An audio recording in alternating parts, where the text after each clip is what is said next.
నమస్కారం శ్రీ ఆచార్య అనంతకృష్ణ స్వామి గారు. నమస్కారం. లైఫ్లో ఏదైనా సరే ఎరుగుతూ ఉండే క్లారిటీ కనుక ఉంటే ఖచ్చితంగా మన దగ్గరకు వస్తుంది అనేటువంటి విషయాన్ని చెప్పడం జరిగింది. మంచి ఆలోచన క్రియేట్ చేశారు. ఆ ఎరుకనే మనం వృతంబర అని చెప్పుకున్నాం గతంలో వీడియోలో. వృతంబర అంటేనే ఆ ఎరుక కలిగి ఉండడం. అవును, అది తెలిస్తే అయిపోయింది. ఇక అంతే, ఇంకేం అవసరం లేదు. ఆ రూమ్లో కూర్చో తలుపు పెట్టేసుకుని అన్ని నీ దగ్గరికి వస్తాయి. Great sir, thank you. ఈ వీడియోలో ఏం చెప్తున్నారు? ఒక సమస్యను తీసుకొని దాన్ని ఎలా సాల్వ్ చేయాలి. మనకు చాలా మేజర్ సమస్య ఏంటంటే అప్పులు ఉన్నాయి. అప్పులు తినడానికి మార్గం ఏం లేదు. దాంతోపాటు ఏంటంటే కొన్ని ఆస్తులు ఉన్నాయి. ఆస్తులు అమ్మితే కానీ మనం ఈ అప్పులు తీర్చలేము. అవును, ఓకేనా. ఆస్తి అమ్మదు, అప్పు తీరదు. అది ఎంత పెద్ద మేజర్ ప్రాబ్లం అది. ఆస్తి అమ్మదు, అప్పు తీరదు, వడ్డీ పెరిగిపోతుంటుంది. ఇప్పుడు ఏం చేయాలి? కొట్టుకొని అసలు కొట్టుమిట్టాడే పరిస్థితి. అసలు ఏం చేయాలో అర్థం కాని పరిస్థితి. అవును, ఎవరిని అడిగినా దానికి పరిష్కారం ఏమి ఉండదు. పరిష్కారం అనేది మనకి కనిపించదు. అమ్మడానికి సిద్ధంగా ఉన్నాడు, కొనేవాడు లేడు. అది అమ్మితే కానీ వీడు అప్పు తీరదు, అమ్మలేడు. ఇలా ఎన్ని రోజులు? అలా నా దగ్గర చాలామంది వస్తారు. ఏమంటే చాలా అప్పులుగా ఉన్నాయి, కాస్త పొలం ఉంది, లేదంటే ఇల్లు ఉంది, లేదంటే ఓపెన్ ప్లేస్ ఉంది, లేకపోతే ఏదో ఒకటి ఉంది, దాన్ని అమ్మేస్తా కానీ నేను బయటపడలేను.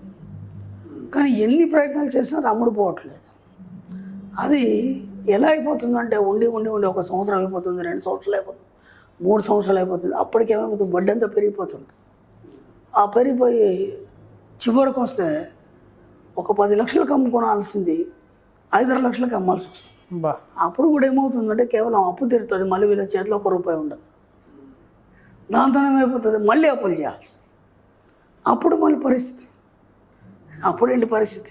మళ్ళీ ఎలా బతకాలి? మళ్ళీ మొదలుకోవాలి, మళ్ళీ అప్పులు చేయాలి.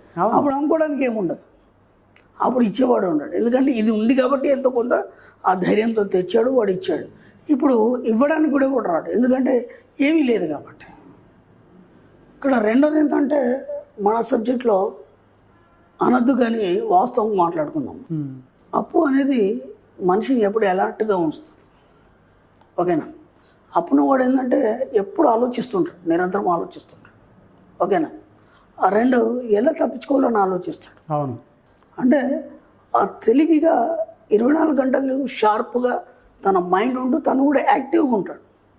అది అప్పు లేదేం లేదు, హాయిగా తిని పడుకుంటాడు. లేజినెస్ అనేది పెరిగిపోతుంది.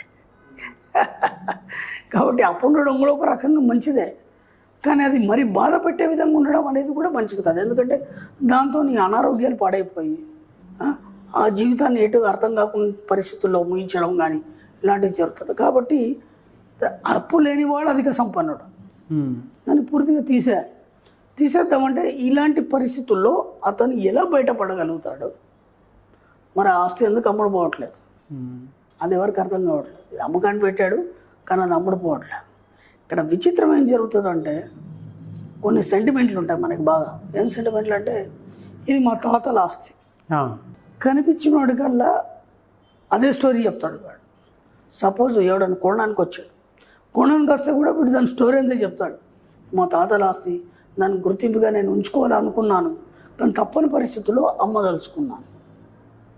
ఇక్కడ ఏం చెప్తున్నావు? దాని గుర్తింపుగా నాకు కనీసం అదన్నా ఉండాలనుకొని ఇన్ని రోజులు కాపాడుకుంటూ వచ్చాను, కానీ తప్పని పరిస్థితుల్లో అమ్ముతున్నాను. అంటే దాని మీద నీకు ప్రేమ అనేది అట్లా పట్టి పెట్టింది. కాబట్టి ఆ ప్రేమ అనేది పోనంత మట్టుకు అది అమ్ముడుపోతుంది. ఎందుకంటే నీ యొక్క సెంటిమెంట్ అనేది దాన్ని పట్టి పెట్టింది అక్కడ. కాబట్టి ఎన్ని నువ్వు ప్రయత్నాలు చేసినా అది అమ్ముడుపోతుంది. కాబట్టి ఏం చేయాలంటే మన సబ్జెక్ట్లో నేను ఎన్నోసార్లు చెప్పాను, కంప్లీట్ డిఫరెంట్గా ఆలోచించాలి. అది మనది కాదు. ఓకే. దాని మీద ఎలాంటి ప్రేమ, సెంటిమెంటు, జాలి, కరుణ, దయ ఏమి ఉండొద్దు. ఓకేనా. ఇప్పుడు దానికి చెప్పాలి, దానికి కృతజ్ఞతలు చెప్పాలి. ఏమనంటే మీరు వెళ్ళిపోవడం వల్ల, ఓకేనా, ఇన్ని రోజులు మమ్మల్ని అంటి పెట్టుకొని ఉన్నారు, ఇన్ని రోజులు మాతో ఉన్నందుకు కృతజ్ఞతలు, మిమ్మల్ని పంపిస్తున్నందుకు మీకు ఎలాంటి ఇబ్బంది పెట్టడం లేదు, నేను ఎలాంటి ఇబ్బంది పడడం లేదు, నన్ను క్షమించండి. మీరు వెళ్ళిపోవడం వల్ల నా జీవితానికి ఒక మార్పు వస్తుంది, దానికోసం మీరు వెళ్ళండి. దానికి మనస్ఫూర్తిగా చెప్పండి, ఆటోమేటిక్గా అమ్ముడుపోతుంది. ఎందుకంటే దాని మీద మీకు తెలియని అవ్యాజ్యమైన ప్రేమ ఒకటి ఉంటుంది. అది మీరు బయటకు చెప్తున్నారు, నేను అమ్మేస్తాను చేస్తానని. ఆ సెంటిమెంట్ అనేది దాన్ని పట్టుకొని కూర్చుంది. అందుకని ఏమవుతుందంటే ఎంతమంది వచ్చినా సరే ఏదో వంకలు పెడుతున్నారు, అది అమ్ముడు పోవట్లేదు, వంకలు పెడుతున్నారు, అమ్ముడు పోవట్లేదు. దీంతో ఏమైపోతుందంటే మీరు అటు కాకుండా ఇటు కాకుండా మధ్యలో కొట్టుమిట్టాడుతున్నారు. దాంతో ఏమైపోతుంది, ఇంకా ఇంకా రాను రాను వడ్డీలు పెరిగిపోయి చివరికి వస్తే ఓ 10 లక్షలకు అమ్మేది 5-6 లక్షలకు అమ్మేసి అక్కడి మాత్రమే ఆ డబ్బులు కట్టేసి తర్వాత మన జీవితం ఏందని ఎత్తుక్కోవడం జరుగుతుంది. కాబట్టి కొన్ని విషయాల్లో కఠినంగా వ్యవహరించడం వల్ల ఏమవుతుందంటే మన జీవితంలో ఒక కొత్త మార్పు అనేది మనం చూడగలుగుతాం. కాబట్టి ఎంత వీలైతే కఠినంగా వ్యవహరించండి, తప్పేం లేదు. దానివల్లనే మీరు బాగుపడతా అనుకున్న తర్వాత ఇంకా దాని మీద సెంటిమెంట్ పెట్టుకోవడం ఏంది.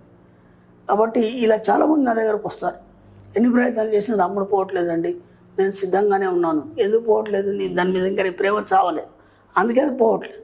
కాబట్టి ముందు వాటిని తీసేయండి. అలాంటి సెంటిమెంట్లు కానీ ఏమైనా ఉంటే చేస్తే ఎవరికి చెప్పకండి, మేము గుర్తుగా ఉంచుకున్నాం, మా పెద్దలు గుర్తుంచుకున్నాం, ఆ మాత్రం ఉండకపోతే ఎట్లా. నాకు తెలిసి ఒక ఫ్రెండ్ ఉన్నాడు, చాలా ఇరుకు ప్లేస్, ఆ ఇరుకు ప్లేస్లో చిన్న ఇల్లు కట్టుకున్నాడు. ఎంత చిన్నగా ఉంటుందంటే చాలా చిన్నగా ఉంటుంది. అది వేరే వాళ్ళు పోతే అక్కడ ఎక్కువసేపు కూర్చోలేరు.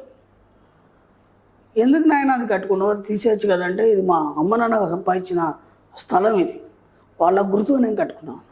వేరే దగ్గర దాదాపు 200 గజాల ప్లాట్ ఉంది, అక్కడ కట్టుకోవాలంటే ఆ తర్వాత కట్టుకుంటాను, ముందు అమ్మ నాన్న గుర్తుగా దీన్ని ఉంచుకోవాలి.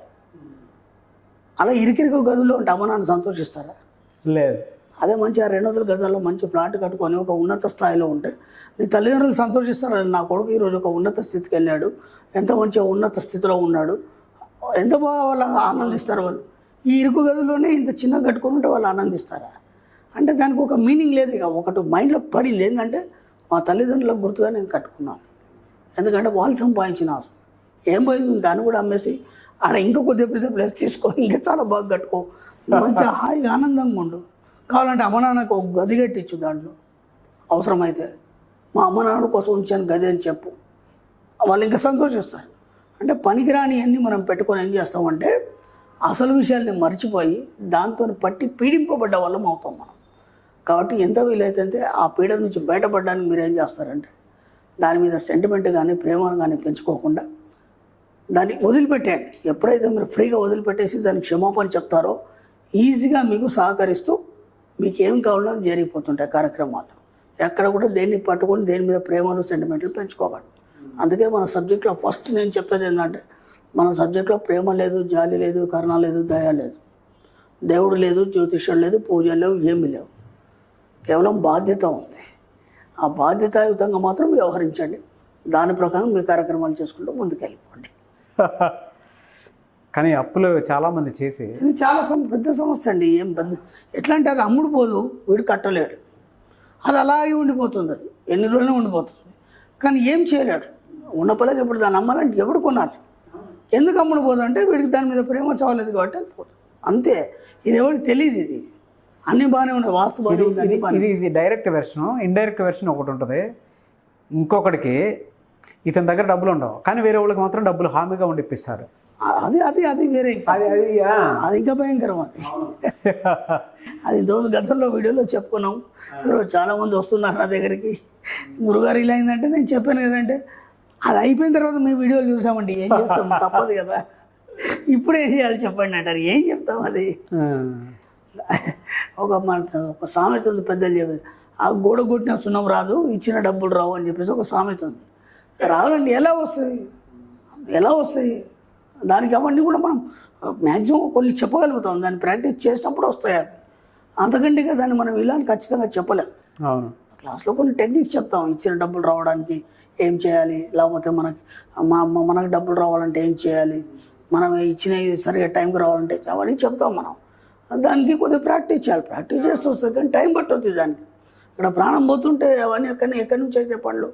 కాబట్టి ఆకలి వేసినప్పుడు అన్నం పెట్టాలి, ఆకలి చేసినాక అన్నం పెడతా. ఈ డబ్బు విషయంలో కూడా అలాగే ఉంటుంది. వాడు అన్నీ చేస్తా అనుకుంటాడు, ఏదో చేస్తా అనుకుంటాడు, ఆ టైంలో డబ్బులు రావు. ఓకేనా, అంత అయిపోయిన తర్వాత వస్తే ఏం చేసుకోవాలని అర్థం కాదు. సబ్జెక్ట్ అంతా అలాగే ఉంటుంది. అందుకే మనం మనీ సబ్జెక్ట్ తీసుకొచ్చాం. అసలు మనీ అంటే ఏంటి, దాని యొక్క స్వరూపం ఏది, ఎందుకు ఇలా ఉంది పరిస్థితి, దాన్ని మనం ఎలా సరి చేసుకోవాలి, నిరంతరం డబ్బు సంపద ఐశ్వర్యంతో కూడి ఉండాలంటే మనం ఏం చేయాలి, అందుకనే మనం ఇంత పెద్ద సబ్జెక్ట్ తీసుకొచ్చినాం madam. Really great. Thank you so much Shri Acharya Anantakrishna Swami గారు.